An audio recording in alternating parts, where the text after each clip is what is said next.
Doctor Arpana Rawat YouTube channel पर आप सबका एक बार फिर से स्वागत है। आज का यह वीडियो कक्षा 7वीं के लिए है। पिछले वीडियो में हमने दादी माँ जो एक संस्मरण था उसको समझा था। आज के इस वीडियो में इसके प्रश्नोत्तर समझेंगे। पहला प्रश्न है, लेखक को अपनी दादी माँ की याद के साथ साथ बचपन की और किन किन बातों की याद आती है?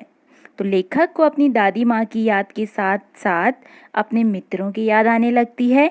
लेखक को किशन भैया की शादी की याद आती है। लेखक को याद आता है कि बारिश के समय जब गड्ढों में पानी भर जाता था तो वो किस तरह से उस पानी में भीगते थे, बारिश में भीगते थे। और बुखार आने पर दादी माँ की सेवा और धन्नो चाची वाली घटना की याद आ जाती है। प्रश्न संख्या 2 है, दादाजी की मृत्यु के बाद लेखक के घर की आर्थिक स्थिति खराब क्यों हो गई थी? तो इसका उत्तर है, दादाजी की मृत्यु के बाद लेखक के घर की आर्थिक स्थिति इसलिए खराब हो गई क्योंकि जो लेखक के दादाजी थे उनकी मृत्यु हुई और उनके श्राद्ध में लेखक के पिताजी ने अपने रिश्तेदारों से खूब उधार लिया श्राद्ध करवाने के लिए, जिसके लिए उनकी दादी माँ ने पहले से ही मना भी कर दिया था कि तुम्हें कर्ज नहीं लेना चाहिए, लेकिन उन्होंने लिया। इस कारण लेखक के घर की आर्थिक स्थिति खराब हो गई थी।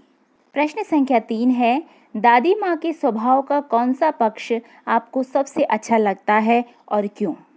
तो दादी माँ का जो स्वभाव था वो दयालु है। उनके स्वभाव का यह सबसे अच्छा पक्ष है। दादी माँ सबकी मदद करती हैं।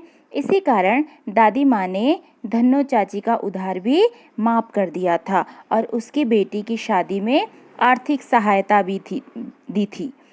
घर की आर्थिक स्थिति अधिक खराब होने के कारण दादी माँ ने दादाजी का दिया हुआ जो उनकी अंतिम निशानी थी कंगन, उसको भी अपने बच्चों को दे दिया ताकि वे उसको बेचकर घर की आर्थिक स्थिति को सुधार लें।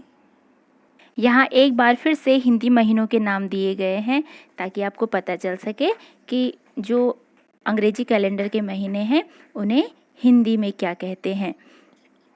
आशा है कि आप सबको समझ में आ रहा होगा। यदि अभी भी मन में कोई आशंका हो तो मुझे अवश्य अवगत कराइएगा।